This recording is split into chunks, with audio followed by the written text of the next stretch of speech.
Ya está aquí el Padre José de Jesús Aguilar Valdés, la voz amable de la radio. La voz amable de la radio. Esto es En tu Camino. En tu Camino. En tu Camino. Hábito es la conducta o comportamiento que repetimos de manera constante hasta que solemos realizarla de un modo automático.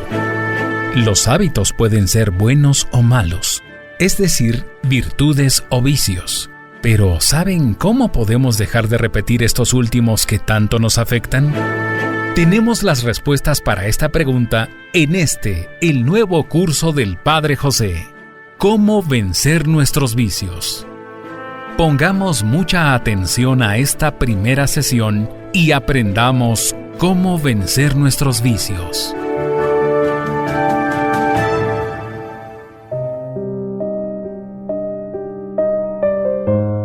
¿Qué tal, amigas y amigos? Bienvenidos a una emisión más de este programa que, como ustedes saben, hago con mucho cariño, acompañado con mi productor y un grupo de especialistas que nos ayudan a que este programa llegue hasta ti de la mejor manera. Hoy quisiera preguntarte, antes de iniciar el tema, ¿cuántas cosas has hecho hasta este momento? Bueno, me vas a decir, me levanté, apagué el despertador, me metí a bañar, me vestí, desayuné, bueno, y vas a darte cuenta de una gran cantidad de cosas que hiciste. Y yo te preguntaría, ¿cuántas de estas cosas hiciste conscientemente, dándote cuenta de lo que estabas haciendo? ¿Y cuántas hiciste en una forma automática?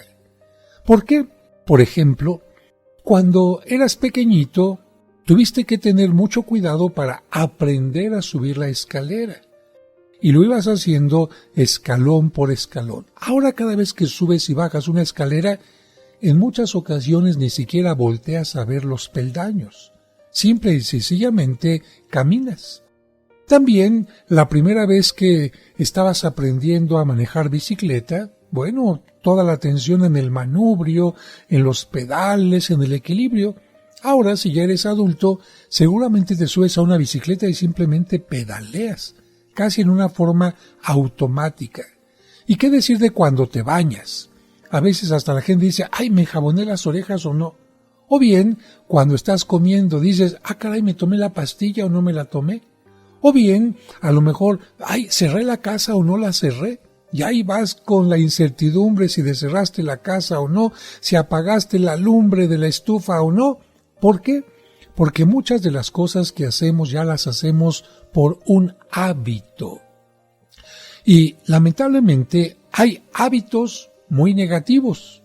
Afortunadamente hay hábitos muy positivos y precisamente a través de varios programas que estamos iniciando hoy, voy a invitarte a que pienses en algunos hábitos que pueden cambiar tu vida hacia el mal, si tú los tienes, o bien que pueden cambiar hacia el bien toda tu trayectoria si tú aprendes a manejarlos.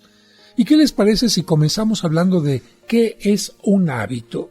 Bueno, alguien me dirá, ay padre, pues es esa ropa que tienen los sacerdotes y las monjitas, no es el hábito. No, precisamente se les llama de esa manera porque es lo que siempre se ponen. Es la forma en la que siempre los ves vestidos y evidentemente que es una aplicación de la palabra hábito. Si siempre se visten de esa manera, pues ya esa ropa se ha convertido para ellos en un hábito. Se ha dicho que el ser humano es la suma de sus hábitos. Un hábito es un comportamiento arraigado en tu personalidad, en nuestra personalidad, mediante la repetición de actos. Por lo tanto, te tiene que quedar claro que no porque una persona un día se levante temprano, tiene el hábito de levantarse temprano. No porque una persona fume un día, significa que tiene el hábito de fumar. Un hábito significa que esta acción que está haciendo se repite constantemente hasta que forma parte de ella. Para Aristóteles, nuestros hábitos son como una segunda naturaleza. De acuerdo con el doctor Jim Loehr y el periodista Tony Schwartz, fíjate, hasta 90% de nuestros actos cotidianos suele ser habitual. Ah, caray, el 90% de lo que hacemos en el día puede ser habitual. Es decir, los realizamos con piloto automático. Bañarse y vestirse, prepararse un café, conducir hacia la escuela o el trabajo, son hábitos que no requieren de nosotros más que una atención, entre comillas voy a decir, virtual. Y qué bueno que es así.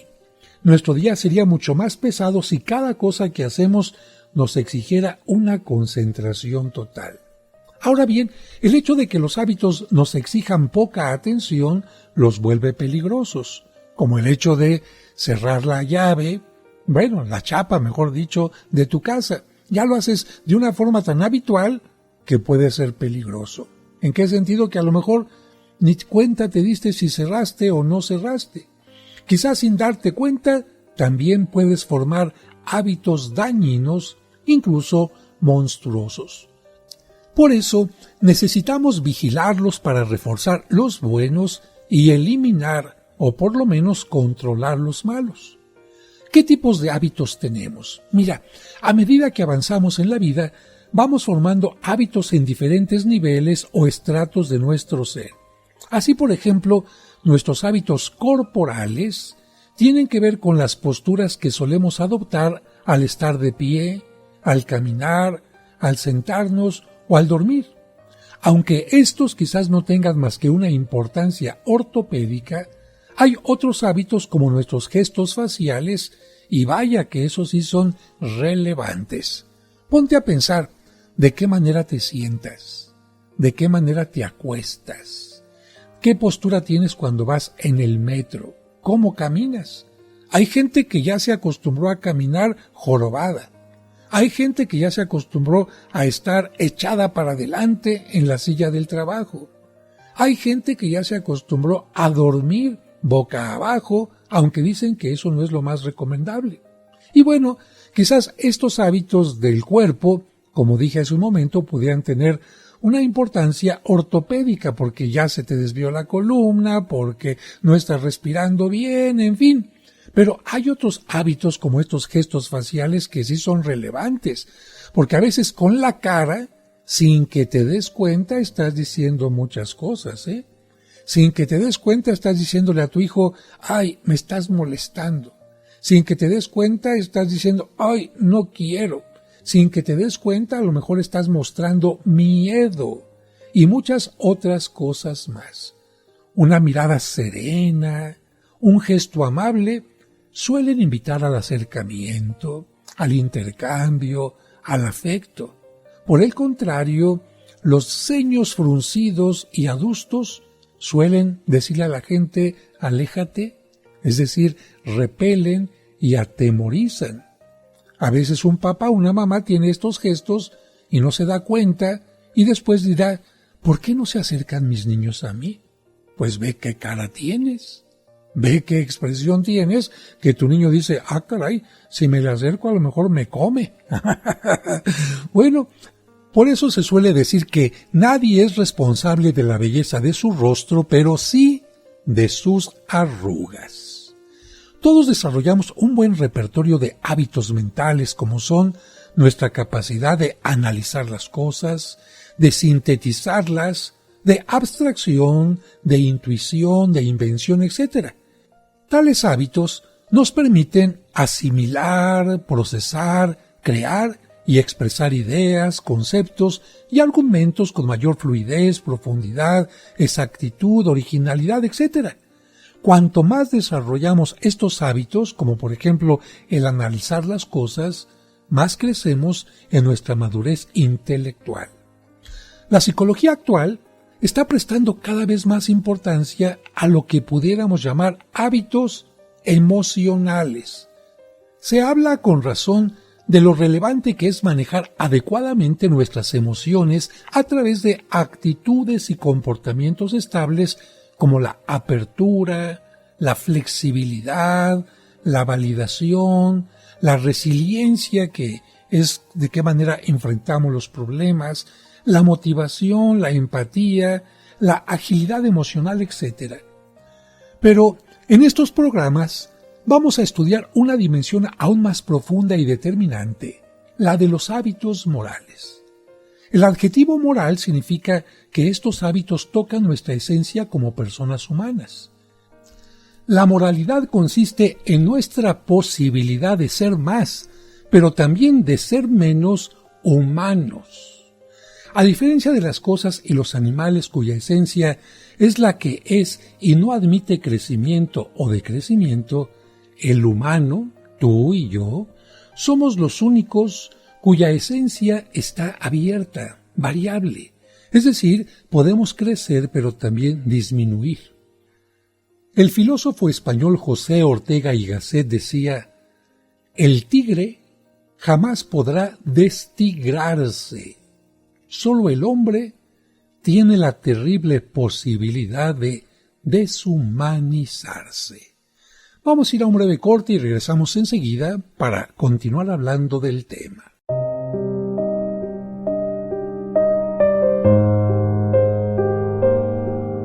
En un momento regresamos para seguir aprendiendo cómo vencer nuestros vicios.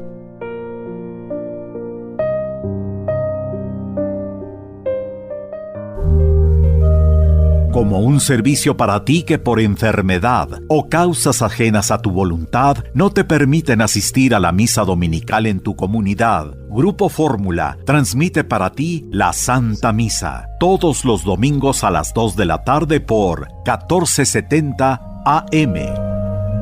En tu camino, un programa para encontrar la meta. Estás escuchando En tu camino.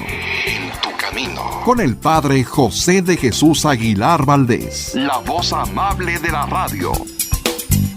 Sigamos escuchando el curso Cómo vencer nuestros vicios. Muchas gracias por continuar con nosotros y vamos a continuar hablando sobre la importancia de los hábitos morales buenos y malos.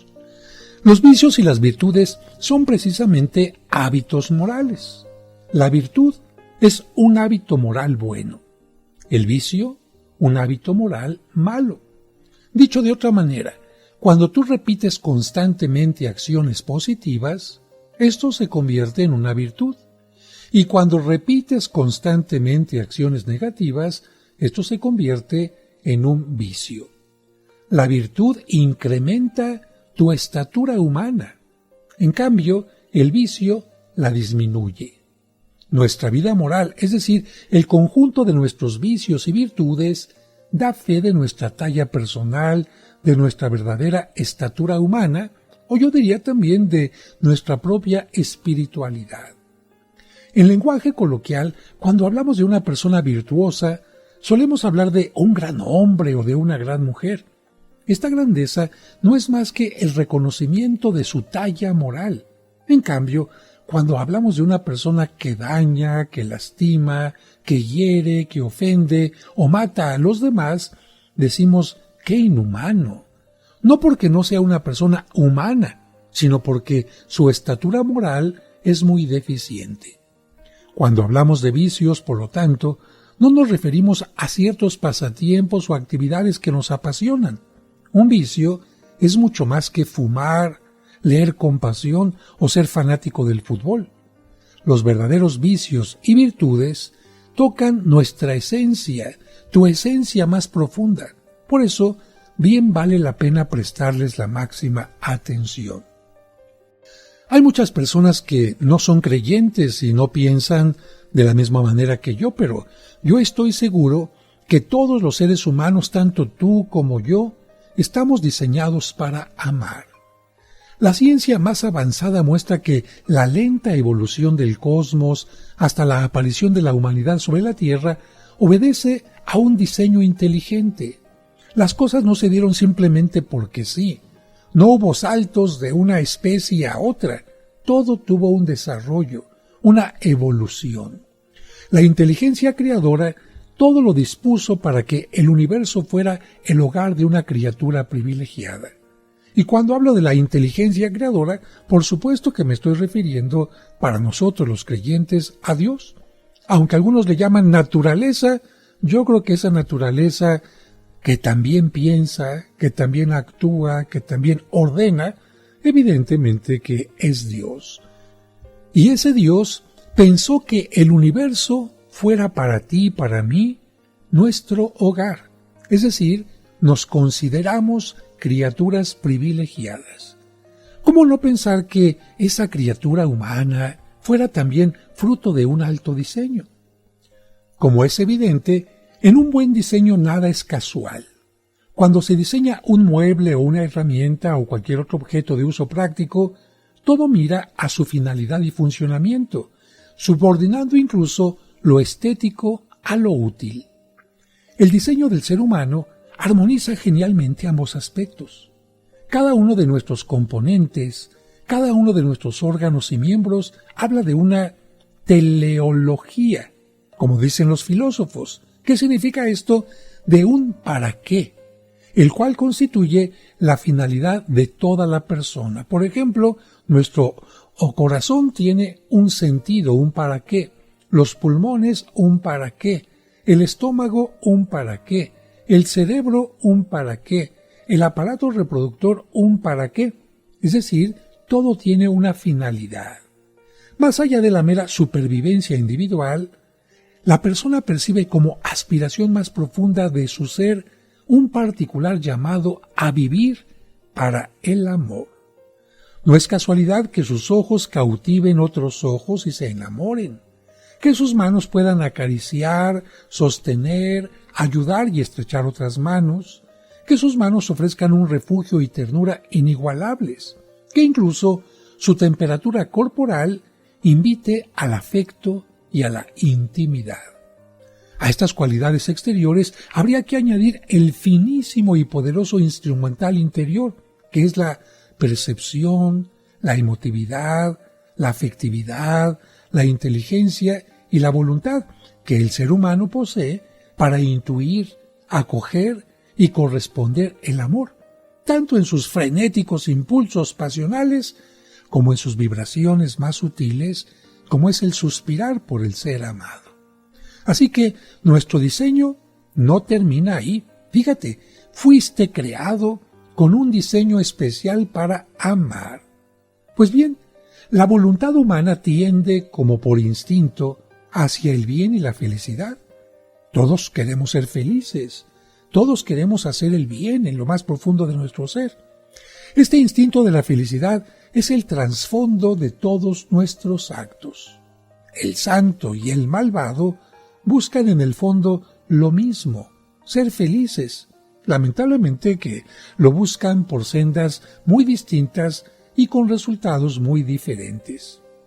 No es fácil definir la felicidad, pero podemos acercarnos a su significado mediante experiencias concretas. Entre ellas destaca el gozo que sentimos ante una aspiración o una meta lograda. ¿Te acuerdas cuando pasabas año? ¿Te acuerdas cuando te salía muy bien una multiplicación en el pizarrón? ¿Te acuerdas cuando manejabas la bicicleta y no te caías? ¿O cuando competías en un concurso de poesía y eras el ganador? Bueno, ahí está.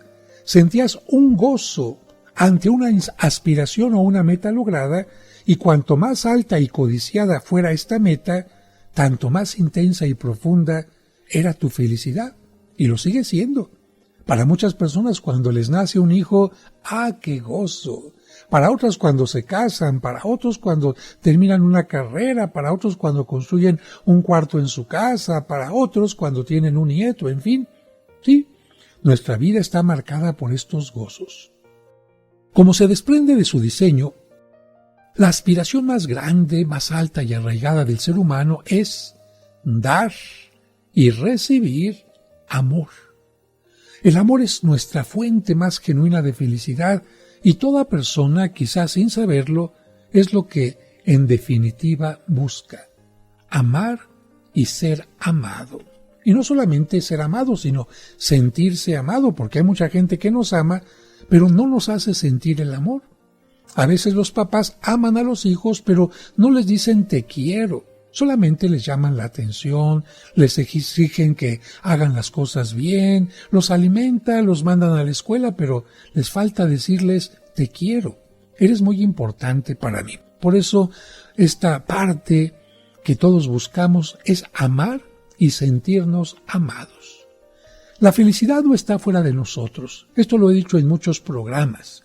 No viene de la fama, ni de nuestras posesiones, ni del desenfreno, ni de ciertos logros exteriores, y mucho menos de que venga el príncipe azul o la princesa rosada o el hada madrina a traernos la felicidad. No, la felicidad no está fuera de ti ni de mí.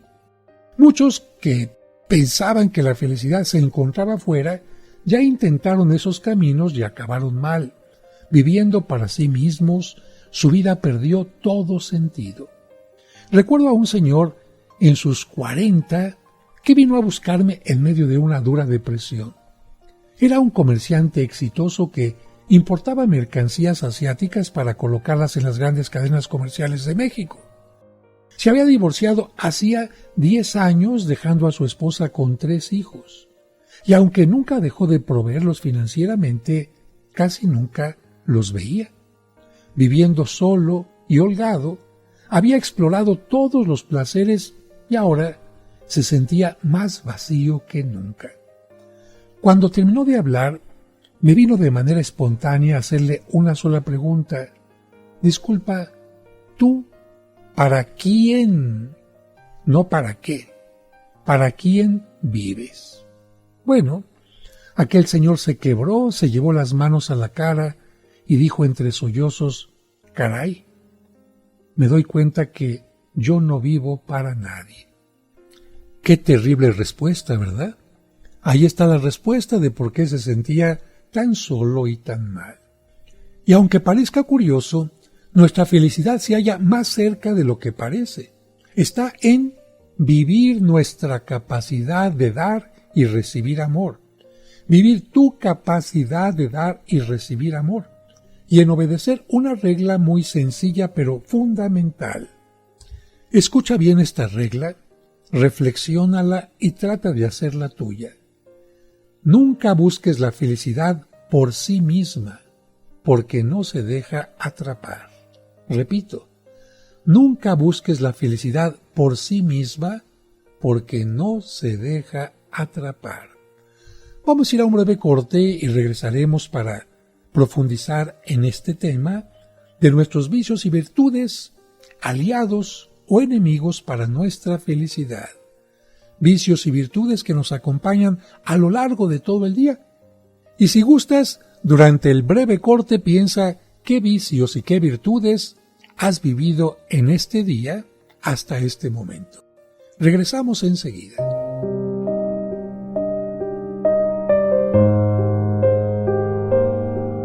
En un momento regresamos para seguir aprendiendo cómo vencer nuestros vicios. Y recuerda que tú nunca estás sola o solo porque, de una u otra manera, Dios siempre se hace presente en tu camino. Conoce los lugares más importantes de la Tierra Santa y diferentes santuarios europeos sin salir de casa a través de los videos del Padre José. Ahora bajaremos por el inclinado camino que utilizó Cristo el Domingo de Ramos para entrar a Jerusalén. Suscríbete a su canal de YouTube y ahí podrás aprender mucho sobre nuestra religión católica. El día de hoy tenemos un tema bastante interesante y es el tema de la excomunión. Encontrarás cuentos y explicaciones divertidas para los pequeños. ¿Tengo que ir a la misa de la noche y también a la del día siguiente? No, gatito, es suficiente con que vayas. Podrás escuchar completos los cursos de autoestima y tanatología. La tanatología no te va a quitar el dolor inmediatamente, pero sí te va a ayudar a superarlo. Además, todos los domingos a las 9 de la mañana podremos celebrar juntos la Santa Misa. Oren, hermanos, para que este sacrificio mío y de ustedes sea agradable a Dios nuestro Padre Todopoderoso. No esperes más. Busca su canal en YouTube como Padre José de Jesús Aguilar y suscríbete. En tu camino, con el Padre José de Jesús Aguilar Valdés, la voz amable de la radio. En tu camino, un programa para encontrar la meta.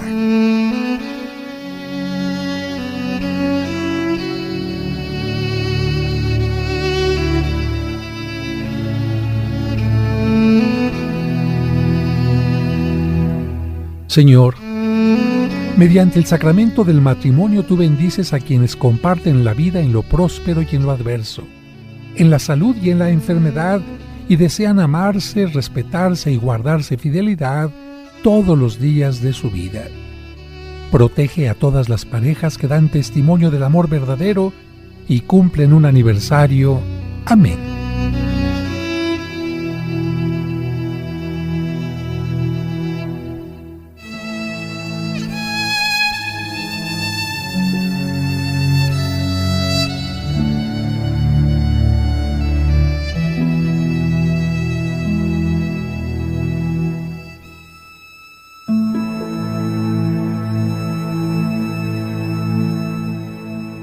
Sigamos escuchando el curso Cómo vencer nuestros vicios.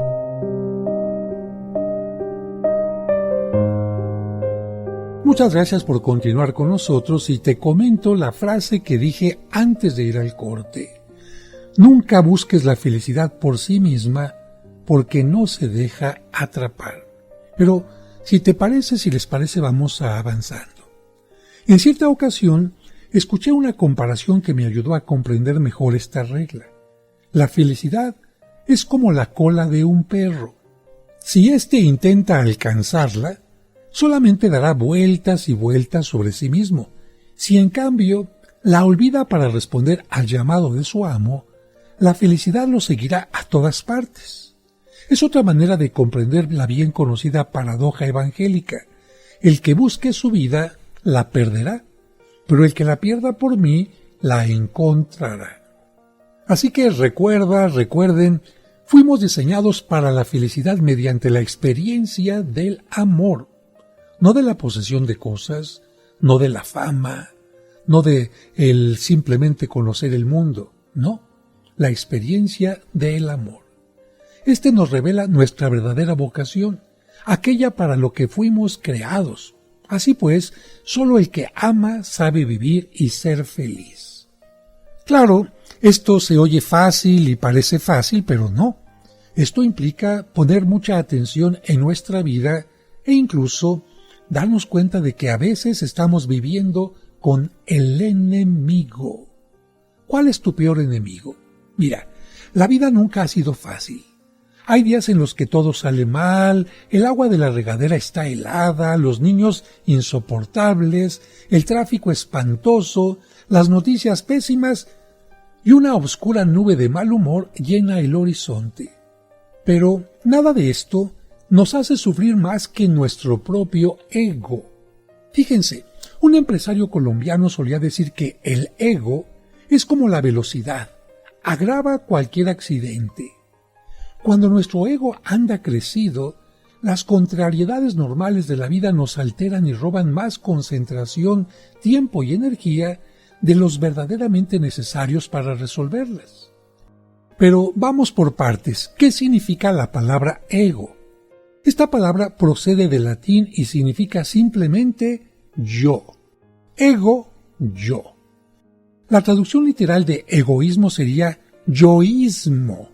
Una desmedida y mal enfocada pretensión de magnificar y complacer nuestro propio yo, normalmente a expensas de los demás y paradójicamente de nosotros mismos.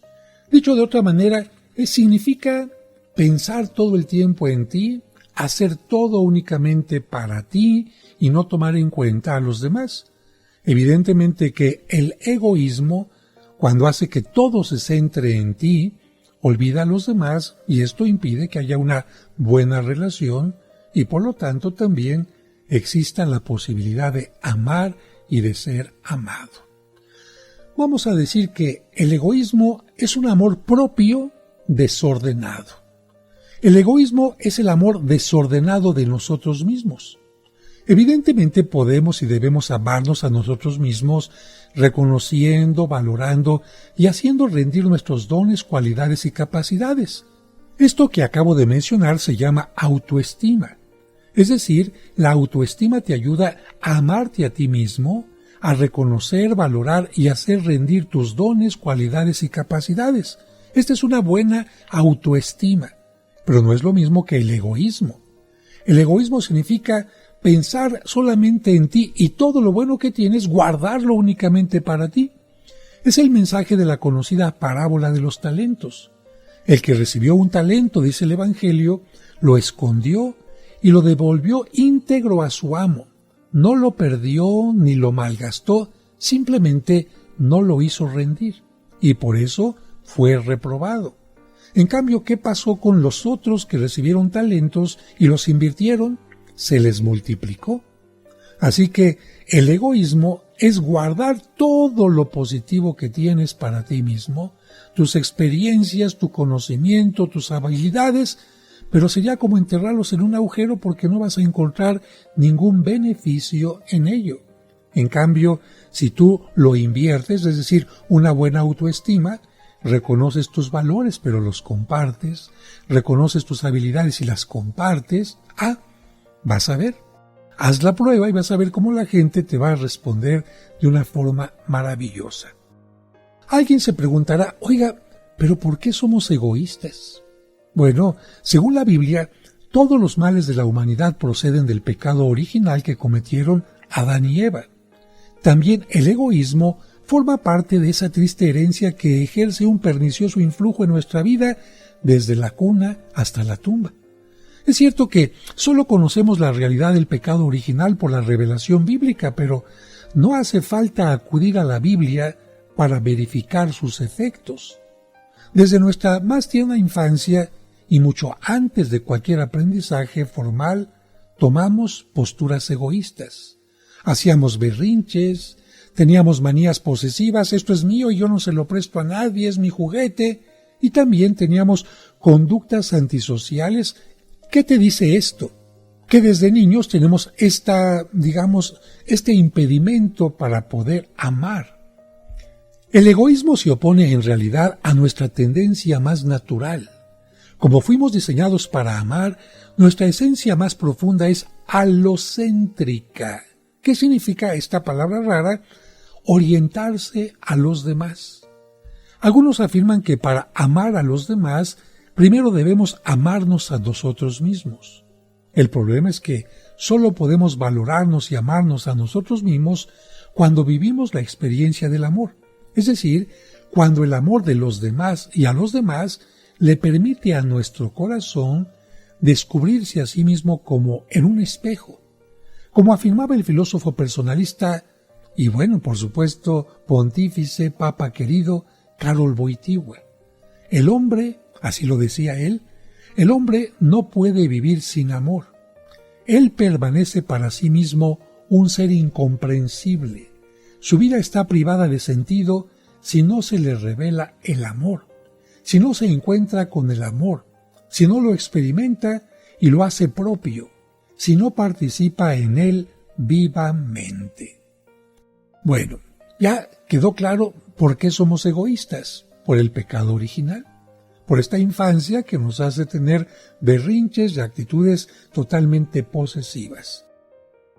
Avanzando en nuestro tema, tenemos que decir que todos somos egoístas.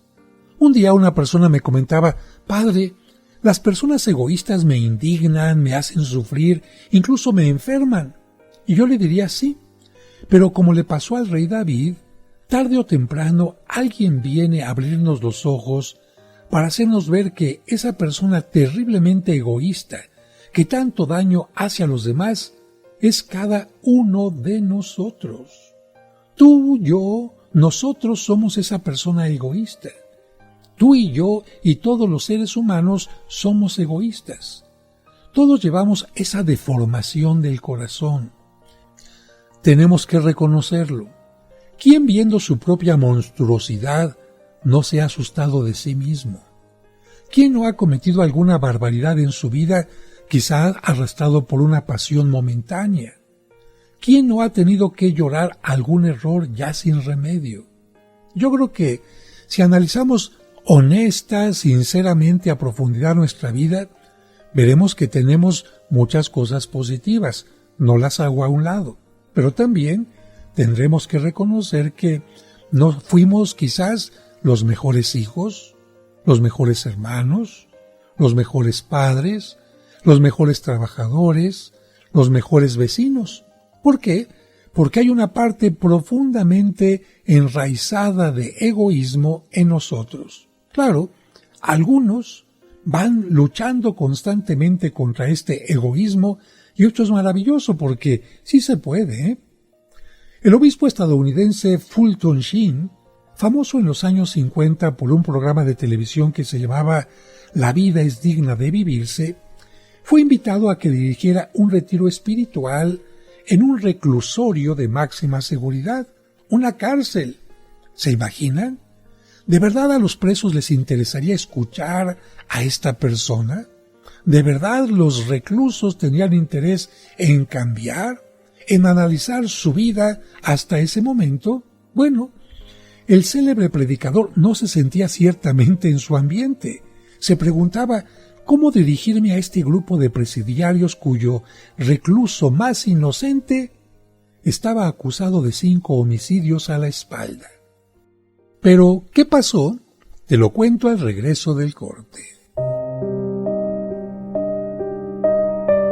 En un momento regresamos para seguir aprendiendo cómo vencer nuestros vicios.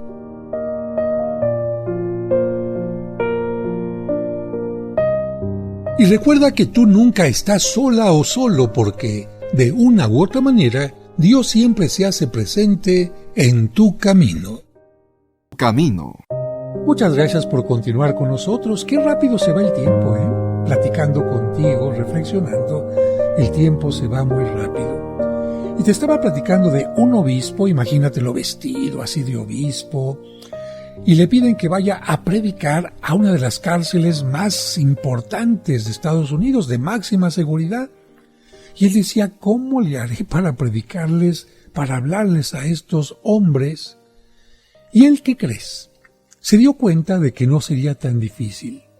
Y cuando comenzó su predicación, inició diciéndoles, miren, la única diferencia en realidad entre ustedes y yo es que a ustedes los capturaron y a mí no.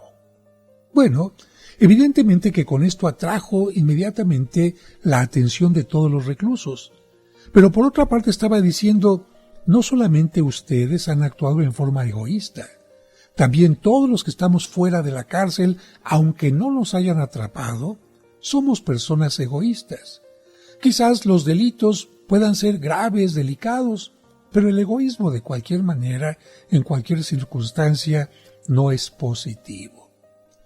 Este hombre no solo logró la atención de los reclusos, sino también, en muchos de ellos, inició una reflexión, que su delito, su ataque a alguien, su mala actitud, era parte del egoísmo que había iniciado en alguna etapa de su vida. Si nos ponemos a pensar cuál es la razón de que haya divorcios, de que haya abortos, niños abandonados, robos en el transporte, una delincuencia organizada, corrupción en los gobernantes, usura en los que prestan, comerciantes también que dan kilos de menos gramos y muchas otras cosas más, ¿cuál crees que sería la causa? Bueno, en el ambiente cristiano algunos dirán el pecado. Sí, lo entiendo, es una palabra que habla de maldad, habla de alejamiento de Dios, pero para muchos que no son creyentes quizás les quede más fácil entender el egoísmo. Padre, ¿por qué mi pareja me está abandonando? Por egoísta. No es porque tú seas una persona no amable, no merecedora de amor, sino porque a veces la otra persona es egoísta. Padre, ¿por qué mis padres no me ponen atención? Por egoísmo. Padre, ¿por qué no me ayuda la vecina si sabe que necesito de alguien para sostenerme cuando bajo la escalera? Padre, ¿por qué no me atiende el médico con cierto respeto? Padre, ¿por qué? Bueno, tú le podrás llamar pecado, pero creo que también es bastante válido llamarle egoísmo como parte del pecado original. El egoísmo es el tronco común de todos los vicios. Imagínate un gran árbol lleno de ramas. Y ahí está la rama de la soberbia, la rama de la pereza, la rama de la envidia, la rama de la gula, la rama de todo lo que tú quieras, de la división, la rama de la falta de respeto, en fin. El egoísmo es este tronco común de todos estos vicios. Un vicio, lo hemos dicho ya, recuerda, es un hábito moral malo, un comportamiento arraigado en nuestro ser que hace daño al que lo lleva, por lo tanto te hace daño a ti y a mí, pero también lastima a los demás. Como las ramas parásitas de un árbol, los vicios sustraen la savia del alma, secan el corazón, llenan de plagas los mejores frutos y las aspiraciones más nobles. A ver, para que entiendas un poquito esto, imagínate que empieza a crecer en torno a ti una enredadera, y esta enredadera va sacando lo mejor de ti, va chupando la savia de tu alma, que es el amor, la generosidad, la intención de ser un buen padre, una buena madre, un buen ciudadano, y van secando tu corazón. Y los pocos frutos que vas teniendo los van llenando de plagas. Porque imagínate a un padre de familia que a lo mejor tiene un buen fruto, quiere platicar con sus hijos un momento, pero después lo distrae la televisión o lo distrae el alcoholismo. Ese momento hermoso que podía compartir con sus hijos se llenó de plaga. Hay mucha gente que incluso tiene muy buenas intenciones de ser padre de familia, de ser buen esposo, de ser buen trabajador, pero se quedó en las puras buenas intenciones. Y hasta lo dice un dicho por ahí: de personas con buenas intenciones están llenos los panteones. Por desgracia, el egoísmo es inextirpable. La parábola del trigo y la cizaña, la recordarás, describe nuestra situación con tremendo realismo. Esta parábola habla de un enemigo de un campesino que cuando el campesino está dormido llega y siembra cizaña, que es una semilla muy semejante al trigo y que cuando crece también se parece a las espigas de trigo. Bueno, para hacerle daño a su campo, siembra ahí, mezclado con el trigo, la cizaña. Cuando los sirvientes ven lo que está pasando y cómo va creciendo la cizaña, le preguntan al amo si deben arrancarla. Y la respuesta es no. Dice el Evangelio en la voz del amo: no sea que al recoger la cizaña arranquen al mismo tiempo el trigo. Es decir, junto a toda cizaña suele haber trigo bueno, y tal vez no solo a pesar de la cizaña, sino también gracias a ella. Al menos es lo que ocurre con nuestro egoísmo. Junto al mal en nuestra vida puede siempre despuntar algún bien. Con todo, el egoísmo hay que combatirlo y controlarlo. Y el primer paso es conocerlo mejor, desenmascararlo, medirlo, captar sus expresiones, incluso prever sus manifestaciones de manera que no nos sorprenda en un momento de descuido o debilidad. ¿Cómo has descubierto tu egoísmo? ¿Cómo lo puedes descubrir? Pon atención. ¿Cómo actúa el egoísmo en ti? ¿Hace que te aísles? ¿Hace que seas más posesivo? ¿Hace que seas más ofensivo? ¿Hace que discrimines a los demás? Piensa. Ve descubriendo el egoísmo, cómo actúa en ti, porque en cada persona tiene distintas formas de actuar. El egoísmo no debe inhibirte o amedrentarte. Por monstruoso que parezca, siempre será manejable si lo enfrentamos, si lo enfrentas con inteligencia, con confianza y con decisión. Más aún, nuestra lucha diaria contra el egoísmo puede despertar mecanismos y recursos insospechados de nuestra personalidad, que de otra manera quedarían atrofiados. De hecho, el egoísmo puede llegar a ser tu mejor sparring, nuestro mejor sparring. Es decir, cuando aprendas cómo actúa el egoísmo y lo vayas no solamente manejando, controlando, sino incluso venciendo, vas a darte cuenta que de una manera u otra el egoísmo te ayudó a ser mejor persona, no haciendo actos egoístas, sino, por el contrario, tratando de evitar que el egoísmo se saliera con la suya.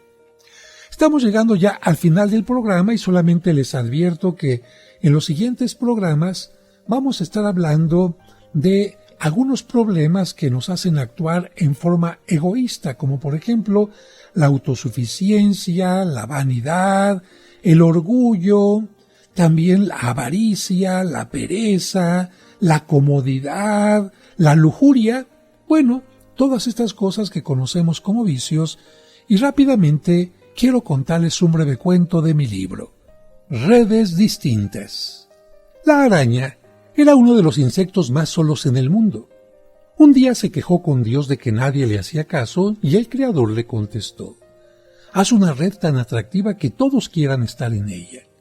Entonces, la araña buscó la manera de hacer una red atractiva. Aprendió a hacer sutiles hilos, a tejerlos con formas perfectas y a pintarlos con el color plateado de la luna. Pronto, cayeron en aquella red diversos seres que, engañados por la belleza, encontraron la inmovilidad de la muerte. La araña siguió sola durante muchos siglos y un día preguntó a Dios el porqué de su soledad. El Creador le dijo: mira a ese hombre que camina por la vereda. Es mi hijo. Observa cuántas personas le siguen sin engaños, sin ataduras ni hilos. Él ha formado la red que tú no has podido hacer en siglos. Es una red que no aprisiona ni mata. Es una red que respeta la libertad, pero que atrae a cualquiera. Esa red lo sujetará a la cruz y atraerá a él a todos los que quieran quedar atrapados en los lazos del amor. La araña prefirió seguir en su soledad y muchos, como ella, se empeñan en seguir poniendo redes que engañan, que quitan la libertad y que conducen a la muerte. Hasta el siguiente programa. Por hoy terminamos nuestra sesión, pero mañana continuaremos aprendiendo cómo vencer nuestros vicios. Te esperamos. Padre nuestro, que estás en el cielo, santificado, sea tu nombre, venga a nosotros, venga tu reino, hágase tu voluntad en la tierra como en el cielo. Danos hoy nuestro pan